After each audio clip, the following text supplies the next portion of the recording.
자, 안녕하세요. 이번 시간에는 지난 시간에 했던 거 간단하게 복습하고 먼저 시작을 하는 걸로 하겠습니다. 전기는 어쨌든 우리가 영국의 물리학자인 톰슨이 최초 발견했다라는 것 좀 알아두시고요. 전기는 이렇게 많이 유용하게 쓰이는데 발열작용, 자기작용, 화학작용으로 쓰인다. 전기는 이제 방사선과에서는 자기작용으로 사용하는 게 대표적으로 얘기하면 뭐 MRI 같은 것도 있을 거고, 전기를 발전하는 걸로 쉽게 사용하자면 뭐 CT라든지 뭐 등등등 울트라사운드 같은 것도 사용할 수 있다라는 거. 그리고 전기 단위 접도는 반드시 좀 알고 들어가셔야 돼요. 전기 같은 경우 우리가 이제 10의 3승부터 간단하게 쭉 올라가는 거 보면 10의 3승은 킬로, 10의 6승은 메가, 10의 9승은 기가, 10의 12승은 테라 이런 식으로 사용하고 있고 10의 마이너스 2승부터 쭉 살펴보면 마이너스 2승은 센치, 마이너스 3승은 밀리, 마이너스 6승 마이크로, 마이너스 9승 나노, 마이너스 12승 피코. 이걸 가지고 계산한다고 했죠. 우리가 만약에 10의 마이너스 6승 그리고 위에 10의 3승이 있다 라고 하면 이거 계산할 때는 아래에 있는 거를 위로 끄집어 올렸을 때는 마이너스가 플러스가 되니까 10의 6승으로 바뀐다라는 거, 그런 것 정도는 분수 계산할 때 나중에 이제 이번 시간까지는 이거 많이 사용을 안 하겠지만 다음 시간부터는 많이 사용을 하니까 이런 것도 좀 분수 계산하는 것도 간단하게 좀 알고 들어가시는 게 좋고요. 그리고 우리가 물질과 전화에서는 대표적으로 이제 원자를 가지고 설명을 했었는데, 원자는 이제 고유한 물질의 성질이 가지고 있는 가장 작은 입자.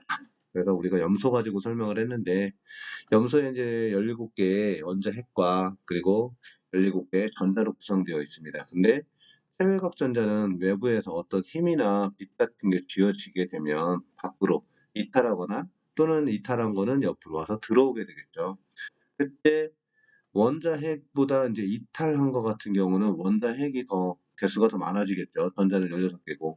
그러다 보니까 우리는 정기적으로 중성이 아닌 것을 우리는 이온이라고 했습니다. 이온은 정기적으로 중성이 아닌 원자를 말했고, 플러스가 더 많아졌으니까 이제는 양이온을 띈 거다. 그리고 여기는 마이너스가 하나 들어와서 옆으로 들어왔기 때문에 음이온을 띠게 된 거다라는 것 좀 알아두시고요.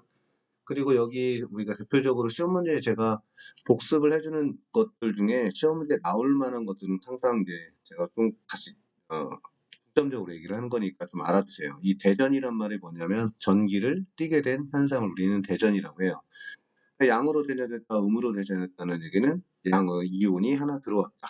뭐 이렇게 이런 식으로 마이너스가 이탈을 한 거고, 그리고 음으로 대전됐다는 얘기는 전자가 하나 획득했다. 뭐 이런 식으로 좀 정칭을 좀 알아두시고요. 전하는 전자의 과잉 또는 부족으로 인해서 존재하는 물질의 전기적인 특성이고 우리가 q 쿨롱으로 얘기를 한다. 양전하와 음전하 이런 것도 좀 같이 알아두시는 게 좋아요. 그래서 시험 문제 국가고시의 시험 문제 전자 하나의 질량, 전하량이라고 하죠. 전하량은 마이너스 1.6 곱하기 10의 마이너스 19승계. 1쿨롱의 전하는 1쿨롱이니까 여기 1로 놓고 1.6 곱하기 10의 마이너스 19승분의 1 하니까 결론적으로 몇 개? 6.25 곱하기 10의 18승계의 전자가 모여서 1쿨롱을 이룬다. 이런 거는 국가고시 문제 풀이고 하다 보면 예제로도 많이 나오는 것들이니까 좀 알아두시고요. 그리고 또 한 가지 이제 전류의 이동 현상이라는 걸 얘기할 거예요. 전류의 이동과 전자 이동은 반대 개념으로 좀 이해해 주시는 게 좋아요. 그래서 전류는 플러스에서 마이너스로 간다 이렇게 생각하시면 되고, 고전위에서 저전위로 이동한다. 그게 전류의 이동 방향이고, 전자는 반대라고 생각하시면 될 것 같은데 음에서 양으로 또는 저에서 고로 이동을 하는 현상이니까 이런 것들도 같이 좀 중점적으로 좀 알아두시는 게 좋을 것 같고요. 그리고 공식화 만드는 거는 여러분이 뭐 문제풀이를 나중에 조금 하면서 제가 시험 문제에도 종종 내는 건데, 전류는 다시 얘기해보면 전류는 어떤 형광등의 스위치를 ON 하는 순간 여기 Q쿨롱의 전하가 쭉 이동을 해서 어디로 가는 거예요? 형광등으로 간다. 그러면 Q쿨롱의 전하가 전류는 또 쭉 올라가면서 시간당 뭐가 올라간 거다? Q쿨롱의 전하가 이동한 거다. 그래서 I는 10분의 Q다라는 공식을 좀 알아두시는 게 좋아요. 그런 것도 좀 알아두시고, 그리고 이제 전기를 설명을 할 때는 물의 흐름으로 가장 쉽게 설명을 할 수가 있어요. 그러니까 쉽게 얘기하면 물도 뭐가 있어야 돼요? 수위에 파가 있어야지만이 물이 흘러내려올 수가 있어요. 이만큼의 차이가 있어야지만이 결론적으로 물이 떨어진다라고 얘기를 할 수 있는데, 만약에 경기가 수위가 차이가 없으면 결론적으로 떨어지지 않겠죠. 그런 것들도 좀 알아두시고, 그래서 전기도 마찬가지로 뭐가 있어야 된다? 전, 위, 차가 있어야 물이 전기가 흘러갈 수 있다라는 것 좀 알아두시고, 전류라고 하는 거는 다시 얘기하면 물로 얘기하면 수류라고 얘기할 수 있겠죠. 그래서 전기가 흘러가는 길은 그 수리 음, 물이 흘러가는 거랑 같은 거니까 좀 알아두시고, 그리고 쭉 보면 우리가 인위적으로 우리가 만들어주는 거를 우리는 그러니까 기전력이라고 하죠. 기전력. 기전력은 우리가 뭐라고 하냐면, 전원의 전압, 그 전이 차를 만들어내는 힘을 기전력이라고 한다. 그래서 지난 시간에 우리가 얘기했을 때 전위, 수위라고 하죠. 전위차, 수위차, 전압, 수압, 기전력. 전위차를 만들어내는 힘. 여기까지는 우리가 단위를 뭘로 사용한다? 볼트를 사용한다 했죠. 그래서 전압 강화도 같이 좀 알아두라고 했는데, 이 전압 강화는 이번 시간에 설명을 할 거예요. 그래서 볼트 시험 문제는 다음 이렇게 됩니다. 다음 중 볼트의 단위를 사용하지 않는 것은 이라는 시험 문제를 내고, 여기다가 뭐 유를 넣는다든지 하를 넣으면 큐클롱이 전하니까 단위가 쿨롱이겠죠. 전류는 당연히 암페어가 되니까 이런 식으로. 그래서 다음 중 볼트의 단위를 사용하지 않는 것은 이런 식으로 시험 문제를 내니까 그런 것도 좀 알아두시고요.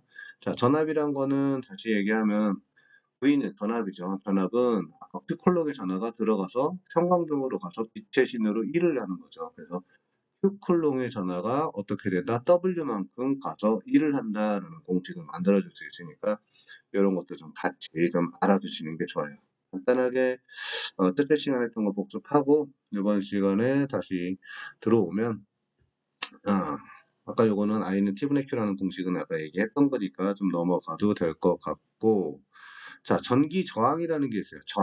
저항이라는 게 뭐예요? 저항이란 우리가 얘기를 할 때 이 저항이란 것은 다시 얘기를 해보면 뭐다? 전류의 흐름을 방해하는 요소이다라는 거 생각하면 돼요. 그래서 전류가 잘 흘러가려면 곧 저항값은 작아야 돼요. 항상 그 공식을 얘기할 때는 우리가 뭘로 얘기할 수 있냐면 I는 R분의 V라는 공식을 사용할 수 있는데, 이 저항값이 작아야지만 결론적으로 전류가 잘 흘러갈 수 있어요. 그래서 우리가 저항이란 전류의 흐름을 방해하는 요소이다.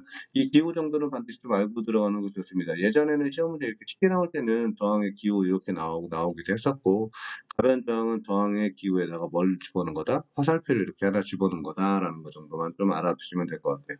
시험 문제 쉽게 나올 때는 이런 것도 옛날에 나왔던 적이 있으니까, 지금은 그렇게 시험 문제가 쉽게는 안 나오지만 과거에는 이렇게 나왔던 적이 있다라는 것 좀 알아두시고, 도체란 당연히 전류가 잘 통하는 물질이겠죠. 그래서 뭐 동이라든지 금이라든지 뭐 이런 것도 등등등이 있지만, 그런 것들은 전류가 잘 통한다라는 걸 알 수 있고, 이 부도체라는 것은 뭐예요? 전류가 잘 통하지 않는 물질. 여기에는 뭐 여러분이 알고 있듯이 고무도 있고 종이도 있고 여러 가지 물질들이 있는데, 대표적으로 전연체로 많이 사용하는 것들, 전연체와 부도체는 같은 건데 전연체를 대표적으로 사용하는 거는 뭐가 있냐면 음모와 에보나이트가 있어요. 그래서 음모와 에보나이트 같은 거는 좀 알아두시면 좋아요.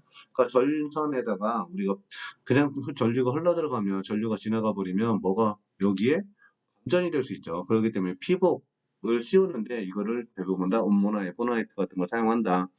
그래서 여기 보면 전류가 뭐가 되지 않도록, 누설되지 않도록 부도체를 사용하는 것이다. 그래서 부도체는 다시 얘기하면 절연물을 쓴다라는 것도 알아주시고, 대표적인 절연물에는 아까 얘기했듯이 뭐가 있다? 음모나 에보나이트 같은 게 있다라는 것 좀 알아두세요. 그렇게 좀 정리해 주시면 될 것 같고, 여기 또 보니까 반도체라는 게 있죠. 반도체는 도체하고 반대 성질을 가졌다 이렇게 이해하시는 게 가장 좋아요. 뭐 대표적으로 사용하는 거는 저머늄이나 실리콘 같은 걸 사용하고, 여기에 뭐 인디움, 갈륨, 뭐 이런 거를 섞어 삼가나 오가의 불순물을 섞어줘서 우리가 반도체라는 걸 만들게 되는데, 이 반도체는 도체는 온도가 계속 전류를 흘려보내면 온도가 계속 올라와요. 그러다 보니까 저항값이라는 게 커지게 되는데, 이 반도체는 반대의 성질이에요. 계속 흘러간다 하더라도 저항값이 커지는 게 아니라 작아진다. 그래서 반대의 성질을 가지고 있다. 저항값이 작아진다는 얘기는 전류가 잘 흐른다는 얘기죠. 그래서 그런 것들 좀 알아두시는 게 좋습니다. 이 초전도 현상이라는 거는 어떤 금속이 초저온 마이너스 273도죠. 그 정도가 되면 저항값이 뭐가 된다? 0이 되는 값이에요. 그래서 굉장히 전류가 잘 흐를 수 있다라는 거 알아두시고, 여기 고유 저항 보니까 어떤 물질의 도체, 어떤 도체가 가지고 있는 그 저항값이 순수한 그 도체가 가지고 있는 저항값이니까 그 재료의 뭐가 종류, 그리고 온도, 길이, 반면적에 좌우되더라라는 것 좀 알아주시고, 그 도체의 저항값 R은 로우는 어떤 종류라겠죠. 그리고 S분의 L이라고 했는데, 그러면 이 저항값은 뭐에 비례한다? L, 즉 길이에 비례하고 반면적에 비례하더라. 길이가 늘어나면 늘어날수록 저항값은 커지게 되겠죠. 그러니까 길이는 최대한 짧게 해줘야 된다라는 거고, 단면적은 어떻게 해야 돼요? 단면적이 커져야지만 저항값이 작아지니까 단면적을 키울수록 전류가 잘 흐를 수 있다. 결론적으로 얘기하면 저항은 어, 전류의 흐름을 방해하는 요소다. 이거 어느 정도는 좀 기억을 하고 들어가시는 게 좋아요. 그래서 시험 문제 풀었던 문제 예시로 드렸던 것처럼 그런 것도 좀 같이 좀 풀어보는 게 좋습니다. 국가고시에서도 그런 식의 문제 유형이 좀 나온다라는 것도 알아두시고, 이제 용어에서 간단하게 용어 하나 정리를 하고 들어가면 컨덕턴스라는 게 있어요. 컨덕턴스란 저항의 역수라겠죠. 저항의 역수니까 단위는 아까 저항의 단위는 옴을 사용한다고 했는데 옴을 뒤집어 버리면 돼요. 그래서 옴을 뒤집어 버리면 우리는 뭐라고 하냐면 모라고 해요. 그래서 저항의 역수로 전류가 얼마만큼 잘 흐르는가를 나타내는 척도예요. 그러니까 잘 흐르는 게 나타나는 거예요. 잘 흐르는 걸 나타내는 척도로서 우리가 기호는 모라는 걸 사용하고, 단위는 모라는 걸 사용하고, 기호는 G, 컨덕턴스 G는 R분의 1이고 이렇게 표현을 한다. 그 도전율이라는 거는 어떤 도체가 가지고 있는 컨덕턴스예요. 어떤 도체는 아까 얘기했듯이 뭐 운모나 에버나이트 같은 건 도전율이 굉장히 낮겠죠. 상대적으로 도체 같은 경우는 도전율이 굉장히 높을 거예요. 왜냐?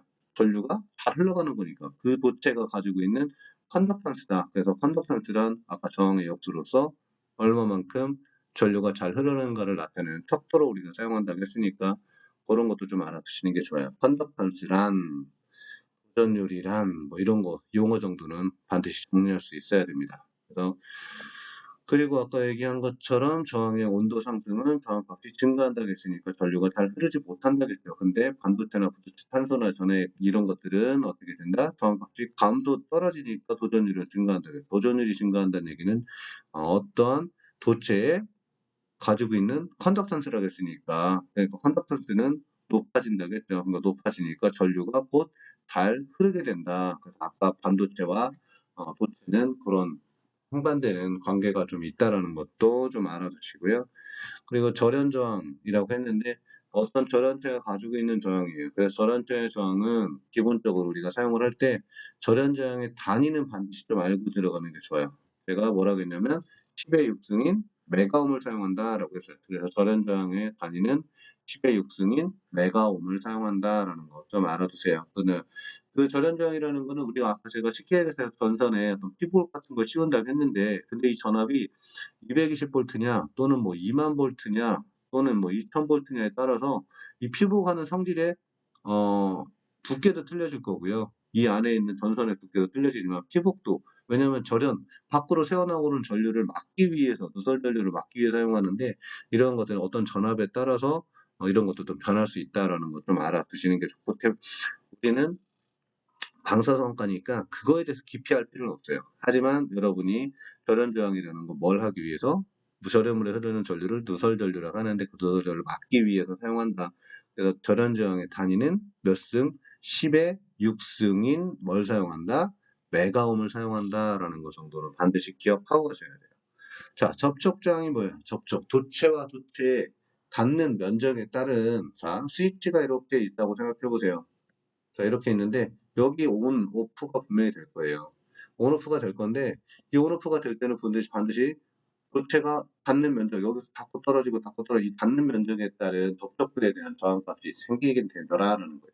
접촉부이라는 건 최대한 어떻게 해야 돼요? 작게 만들어야 되겠죠. 작게 만들려면 그래서 접촉부의 면적, 종류, 압력, 산화피막의 유무에 따라서 저항값이 변할 수 있는데 다시 얘기하지만 압력은 세야지만이 전류가 물이 잘 흘러가는 것처럼 압력은 크고 면적은 넓어야지만이 좁은 데보다는 넓은 데가 더 잘 흘러가는 것처럼 그래서 면적은 넓고 산화피막은 어때야 된다? 없어야지만이 접촉 제한 값을 작게 만들 수 있어요. 그래서 이런 것들도 국가고 시험 문제에서는 종종 그런 식으로 다음 중 틀린 것을 고르시오라고 하면서 이런 식으로 시험 문제를 내니까 접촉부의 저항 값도 같이 좀 숙지해 주시는 게 좋아요. 접지 저항이라는 거는 제가 지난번에 뭐 교회를 빗대어서 설명을 했죠. 이렇게 뭐 집이 있는데 교회가 있는데 제일 위에 집사가가 있을 때 옛날에는 번개 같은 게 치면 어디로 가? 제일 위에 제일 높은 건물에 가서 맞겠죠. 근데 여기 위에다가 피뢰침을 만들어 놓는다겠죠. 그래서 전기가 치더라도 이 지구에 전선을 하나 박아놓게 되면 여기와 여기에 전이차를 뭘로 만들 수 있다? 0으로 만들 수 있다라고요. 그러면 건물이 무너지지 않고 번개가 치더라도 지구 밑으로 쭉 들어가게 되면 전이차를 0으로 만들 수 있기 때문에 이런 것들 하나의 지구를 접기를 시켜주기 위해서 그래서 지구는 하나의 토체로 우리가 본다라는 것 정도는 좀 알아두시는 게 좋습니다. 이렇게 해서 지난 시간에 한 내용을 간단하게 좀 복습했고요. 그래서 제가 이제 이번 시간에 할 내용은 오매 법칙이라는 게 있어요. 여러분들 어디선가는 수업을 들었을 거예요. 이 오매 법칙에 대해서도. 이 오매 법칙은 굉장히 중요합니다. 우리 국가고시, 방선과 국가고시에서 시험 문제 가장 많이 나와요. 시험 문제는 제가 말씀드렸지만 저랑 같이 문제를 풀다 보면 굉장히 전기공학이 또 어렵다라는 거를 많이 접하게 될 거예요. 근데 이 오매 법칙이 시험 때 가장 많이 나오니까 쉬운 거 위주로 나온다라는 거 정도는 반드시 좀 알고 들어가시는 게 좋아요. 그래서 우리는 방송하다 보니까 쉬운 거 위주로의 시험 문제가 많이 나오는데 이 오매 법칙을 풀다 보면 여러분이 조금 어렵게 접근할 수도 있어요. 그래서 그러지 말고 좀 쉽게 접근을 하는데 저항이라는 건 뭐였냐면 전류의 흐름을 방해하는 역할을 한다겠죠. 기호는 R을 사용한다 했고 단위는 ohm을 사용한다 했어요. 그래서 기호 같은 것도 좀 알아두시고 그래서 우리가 이 저항값을 어쨌든 조절을 해야 되는데 이 조절하는 것도 딱 보면 그냥 가장 쉬워요. 자, 정의를 한번 보고 들어갑시다. 정의란 어떤 회로에 전류가 흘러가고 있어요. 그 전류는 뭐에 비례하고 전압에 비례하고 그리고 전기 저항에 반비례하더라. 이걸 공식화시켜주면 이렇게 만들어줄 수 있겠죠. 전류는 뭐에 비례하고 전압에 비례하고 그리고 밑에 분모에다 놓으니까 저항에 반비례하더라. 얘가 커지면 얘는 작아지는 이런 반비례하는 성질이 나오게 되더라라는 거예요. 자, 우리가 이거를 공식화 시켜줬는데 제가 물의 흐름으로 가장 이해하기 쉽게 설명을 할 수 있다라고 했죠. 물이 만약에 자, 펌프에 수압이 세다고 생각해 보세요. 펌프에 수압이 세면 여기가 물이 막 많이 지나가겠죠. 그러면서 그러니까 수관을 통해서 물이 탁 흘러가는 게 빨라지기 시작하고 그러다 보면 뭐가 많아져? 유량이 증가하겠죠. 그러니까 물의 양은 점점 수압이 세면 더 많이 흘러갈 거예요. 그래서 전압에 비례하다라는 거예요. 물에 흘러가는 양은 당연히 비례해서 올라간다라고 생각할 수 있어요. 자, 물이 이렇게 흘러간다라고 생각을 해봅시다. 물이 흘러가고 있는데 여러분들 수도 밸브 있죠? 수도 밸브를 살짝 잠가놨다라고 생각을 해보세요. 여기로 수도 밸브를 이렇게 해서 우리가 있는데 이걸 꽉 오른쪽으로 돌려서 잠가놨다라고 생각해보세요. 그럼 물이 흘러가는 길에 이만큼 흘러가고 있다가 여기를 잠가버렸으니까 물이 이만큼 흘러갈 수 있죠. 아예 꽉 잠가버리면 여기는 물이 하나도 흘러가지 못할 거예요. 그런 식이라고 생각하면 돼요. 자, 이거는 밸브는 뭘로 얘기할 수 있냐면 저항값이다라고 생각하면 돼요. 저항값을 계속 키웠어요. 이 저항값이라는 거를. 키워놓으니까 여기에 물이 흘러가다가 막혀 있는 거죠. 막혀 있으니까 물이 지나가 못 지나가? 못 지나가는 역할을 한다라는 거예요. 근데 반대로 밸브 값을 열어놓게 되면 당연히 물은 이 안에 지나가면서 더 많이 흘러갈 수 있어요. 그러니까 아까 얘기한 것처럼 이 저항값에 따라서 이 밸브인 저항값에 따라서 물의 흐름인 전류도 많고 적어질 수 있다. 이렇게 좀 이해해 주시면 좋습니다. 그래서 우리는 어쨌든 간에 때로는 여러분들이 뭐 형광등이 아니라 백열등 있잖아요. 그 백열등, 램프 같은 걸 가지고, 스위치를 가지고 이렇게 동그랗게 생긴 걸 가지고 오른쪽으로 돌리거나 왼쪽으로 돌리게 되면 불의 밝기가 조절되는 거를 봤을 거예요. 그게 가변 저항을 가지고 우리가 만들어준 거예요. 그 저항값에 따라서 전류가 많이 흐르게 할 수도 있고, 적게 흐르게 할 수도 있다. 이렇게 이해해 주시면 될 것 같습니다. 그래서, 자, 근데 여기 뭐 좀 조금 더 쉽게 여러분들이 초등학교 때 실험을 했었죠. 실험을 했는데 자, 이 불의 밝기를 한번 볼게요. 여기 B의 불의 밝기와 C의 불의 밝기를 비교를 해보면 자, 건전지가 하나 있고 여기는 건전지가 하나 있어요. 그리고 여기는 건전지가 두 개를 직렬로 연결을 해놨어요. 그러면 어디가 더 불의 밝기가 더 셀까요? 당연히 불의 밝기는 C가 월등하게 더 세지겠죠. 왜 그러냐면 건전지는 결론적으로 하면 전압이죠. 전압이 세졌으니까 올라갔으니까 그만큼 불의 밝기도 같이 올라가더라라는 거예요.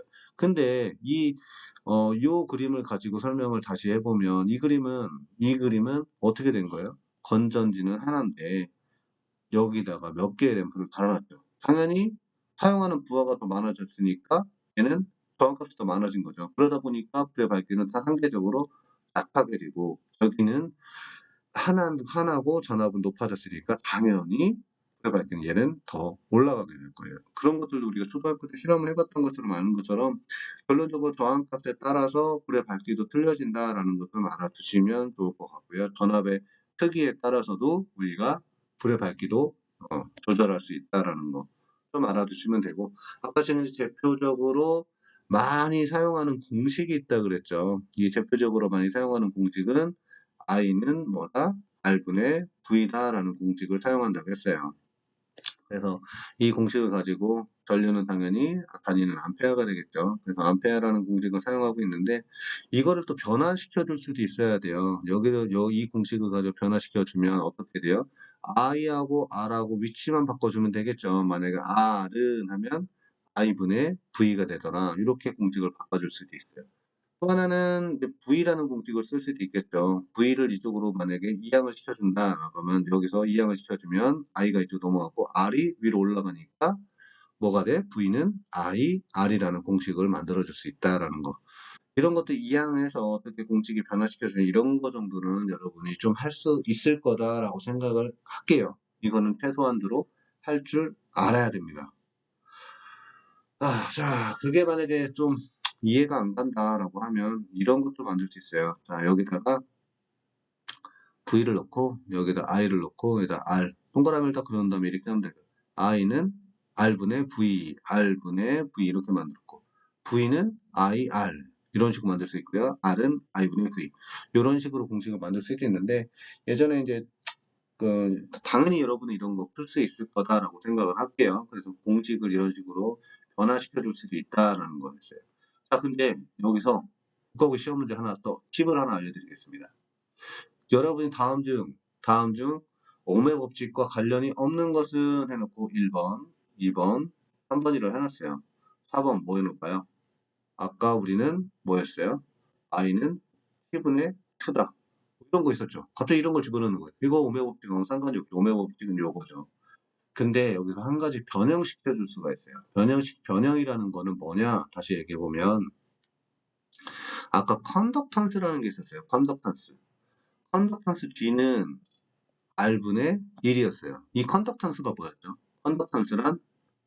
컨덕턴스란 뭐의 역수? 저항의 역수로서 전류가 얼마만큼 잘 흐르는가를 나타내는 척도로 사용한다고 했어요. 그러면 컨덕턴스 G는 여기다가 대입할 수도 있다는 얘기예요. 그게 무슨 얘기냐면 자, 여기서 공식 하나 바꿔줄게요. V는 뭐예요? V는 I, R인데 R을 얘하고 바꿔주면 어떻게 돼요? 컨덕트 G분의 1로 이렇게도 바꿔줄 수 있다라는 얘기예요. 그래서 우리가 오메 법칙을 이렇게 컨덕턴스를 집어넣어 가지고 이렇게도 공식이 바뀌어질 수 있다라는 건 좀 알아두시는 게 좋습니다. 만약에 다시 바꿔주면 I는 뭐였어요? R분의 V였죠. 그럼 V는 그대로 놓고 컨덕턴스 G를 여기다 대입해보니 I는 VG 이렇게도 바꿀 수 있다라는 얘기예요. 그래서 여러분들이 이런 것들도 같이 컨덕턴스가 여기서도 대입을 해서 쓸 수가 있다라는 거. 그러면 아까 보기 1, 2, 3 아까 제가 대입해 줬던 뭐 i는 GV다 이런 식으로도 만들어 줄 수 있다라는 얘기예요. 그래서 공식을 이렇게도 바꿔주고 땡뚱맞게 아까 i는 t분의 q다 뭐 이런 공식을 하나 집어넣을 수도 있다라는 얘기예요. 그래서 이런 것도 좀 같이 있다라는 것 좀 알아두시는 게 좋습니다. 컨덕턴스가 여기 무법칙에도 대입을 해서 풀 수 있어야 된다라는 거고. 자, 이번에 여기서 우리 공식을 대입해서 한번 간단하게 풀어보고 들어갈게요. 여러분들이 당연히 풀 수 있겠지만 제가 수업 시간에 조금 어려운 게 나올 수도 있으니까 저기는 제가 한번 풀어드려 보겠습니다. 자, 여기 보면 V는 아까 공식이 뭐였냐면 IR이었어요. 그러면 여기는 I는 몇이에요? 10A죠. 그리고 R은 몇 옴? 6옴이에요. 그럼 곱하기 하면 60 뭐가 돼요? 단위는 볼트가 되겠죠. 이런 식으로 문제풀이를 하는 거예요. 자, 두 번째 보니까 또 하나 풀어볼까요? 자, 여기서 두 번째 문제는 R은 뭐예요? I분의 V였어요. 그럼 여기다 대입을 해주니까 몇 암페어? I가 10암페어, V가 100V. 그러면 해주니까 몇 옴이 되는 거예요? 10옴이 되는 거예요. 근데 여러분들 시험 문제 풀다가 많이 제가 겪는 거 얘기해 드릴게요. 다 풀어놓고 여기다가 10이라고만 딱 써놔요. 이거 맞을까요? 틀릴까요? 당연히 틀린 답이 될 수 있다. 왜 그러냐면 단위를 쓰지 않았기 때문에 항상 이 단위는 유념해서 써주시면 돼요. 여기에서 만약에 저희가 나중에 문제풀이를 하겠지만 10옴이라고 하는 게 아니라 뭐 미리옴도 있을 거고 여기에 또 메가옴도 있을 거고 킬로옴도 있을 거고 이런 식으로 단위가 변할 수도 있어요. 근데 여러분이 그냥 단위를 아무것도 안 쓰고 쓰지도 않고 그냥 이렇게만 놓는다? 당연히 저는 오답 처리할 수 있으니까 그런 것도 좀 알아주시면 좀 좋을 것 같아요. 항상 단위는 유념해서 풀어주시는 게 좋습니다. 알겠죠? 자, 그러면 여기 세 번째 문제는 뭐였냐면 I는 R분의 V였어요. 그러면 얘가 몇 볼트? 240볼트죠. 240볼트. 그리고 얘는 몇 옴? 200옴이에요. 이거 계산해주면 몇이 나오냐?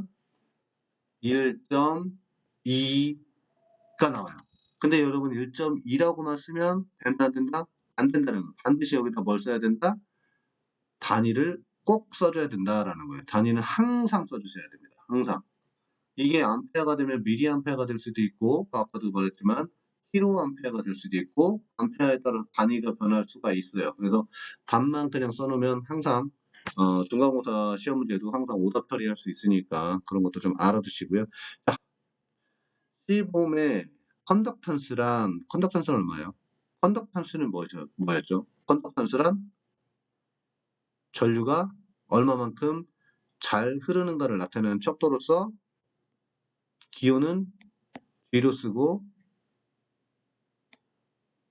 단위는 옴을 뒤집어 가지고 쓴다겠죠. 그래서 컨덕지는 저항의 역수니까 R분의 1이 되겠죠. 그래서 10분의 결론은 얘는 10분의 1 이렇게 모로 같이 풀어주시면 될 것 같아요. 이런 식으로 항상 단위는 항상 좀 써주시는데 좋고요. 자, 얘는 뭐예요? 자, 0.5모의 컨덕션을 가진 저항에 5A의 전류를 흘렸대요. 그럼 V는 아까 뭐였어요? V는 I, R이었어요. 그러면 여기서 모가 아까 저항의 역수니까 그죠? 그러면 저항의 역수니까 얘를 다시 바꿔줘야겠죠. 다시 바꿔주면 얘는 1, V는 어떻게 되냐? 5A에 곱하기 뭐가 돼요? 0.5분의 1이 되겠죠. 그럼 이렇게 바꿔주면 결론적으로 얘하고 얘 곱해주니까 뭐가 나와요? 곱하기 해주면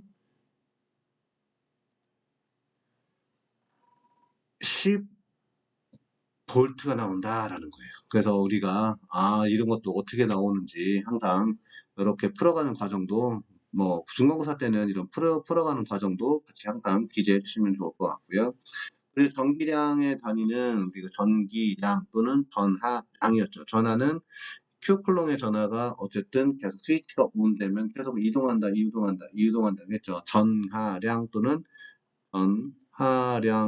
전기량이 됐어요. 걔 단위는 뭐다? Q쿨롱이었죠. Q쿨롱이니까 쿨롱의 전하량, 쿨롱은 전하량이다. 자, 7번 같은 경우는 이제 또 볼까요?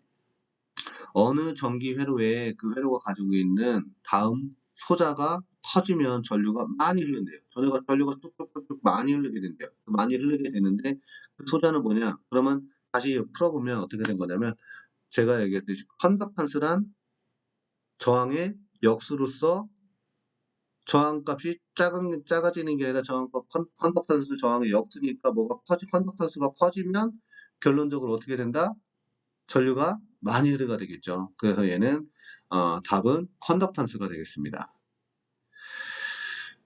자, 이번 시간은 잠깐 했다가 좀 쉬었다 할게요.